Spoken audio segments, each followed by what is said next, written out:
Hello friends, welcome to Jankavi study hub. तो आज हम हिंदी साहित्य के राइटर की सेकंड क्लास शुरू करने जा रहे हैं, जिसमें हम आज के राइटर के बारे में जानेंगे। तो चलिए शुरू करते हैं। आज के फर्स्ट राइटर जो कि हैं सूरदास जी, जिनका जन्म हुआ था 1478 यानी 1478 में मथुरा यूपी में, और इनके पिता का नाम था रामदास। इनकी जो ये भाषा है वो ब्रिज भाषा है, और इनका निवास जो है वो गौघाट है।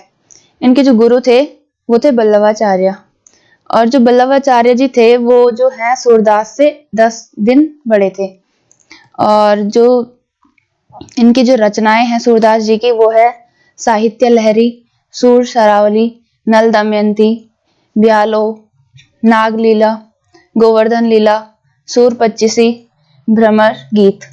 और जो इनकी जो रचनाएं हैं एक और थी सूर सागर, जिसको कहते थे राग सागर। इसमें जो है वो कृष्ण के बाल जीवन का वर्णन किया गया था इन्होंने। इसके बाद जो है सूरदास जी जो है वो जन्म से अंधे थे। इनको अष्ट छाप का जहाज भी कहा जाता था, और इन्हीं को पुष्टि मार्ग का नायक भी कहते थे। और जो एक नोट करके यहाँ पे ये ऐड हो सकता है कि जो पुष्टि मार्ग के प्रवर्तक थे वो इनके गुरु बल्लभाचार्य जी थे। और इसके बाद जो है इनका निधन हुआ था आपका 1583 में, जो कि पारसौली यूपी में पड़ता है, वहां हुआ था इनका निधन। तो इसके बाद नेक्स्ट है आपका मीराबाई। मीराबाई जो है वो है कृष्ण भक्त तो थी ये, और ये कृष्ण मार्गी शाखा की थी। इनका जन्म हुआ था 1503 में, जो कि कुकड़ी गांव जोधपुर राजस्थान में हुआ था। इनके जो पिता हैं वो रतन सिंह राठौर हैं, जो कि मेवाड़ के राजा थे।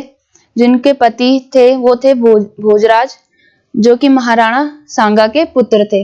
जो महाराणा सांगा थे वो थे उदयपुर के राजा।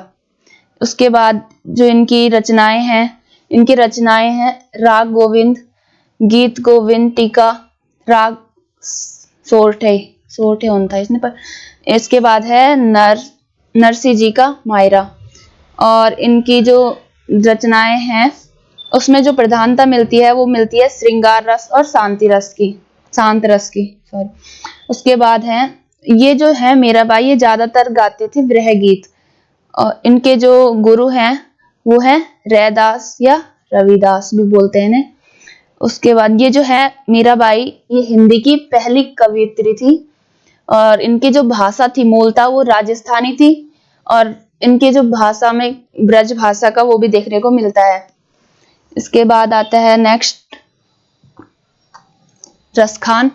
रसखान का जन्म हुआ था 1548 में यानी 1548 में, तिहानी यूपी में। इनका मूल नाम जो है वो सैयद इब्राहिम है। इनकी मृत्यु हुई थी 1628 वृंदावन में, और इनकी जो समाधि बनी हुई है वो है महावन मथुरा में। इसके बाद इनकी जो भाषा है वो थी ब्रज भाषा, और इनके जो गुरु थे वो थे विठलनाथ। इनका जो संप्रदाय था रसखान जी का वो था बल्लभ संप्रदाय। और इनकी जो रचनाएं हैं वो है सुजान रसखान, प्रेम वाटिका, मंगल चरण, अष्टयान, दान लीला। इसके अलावा इनके बारे में है ये जो है मुस्लिम कवि थे, और इनकी जो रचना प्रेम वाटिका है ये 1614 की है। इसके बाद इनके जो काव्य हैं उसमें जो भक्ति रस और श्रृंगार रस की प्रधानता मिलती है। इनकी जो रचनाएं हैं उसमें छंदों का सर्वाधिक प्रयोग किया गया है, और इसकी जो रचनाओं का संग्रह मिलता है वो रसखान रचनावली नाम से मिलता है। तो फ्रेंड्स, इसके बाद नेक्स्ट हम शुरू करेंगे आपके कल राइटर। आज ये 3 राइटर थे, और जो कि इस वीडियो में कवर हुए हैं। आशा करते हैं आपको ये समझ आए होंगे, और मिलते हैं आपको कल एक नई वीडियो के साथ। तब तक के लिए बाय बाय, थैंक यू।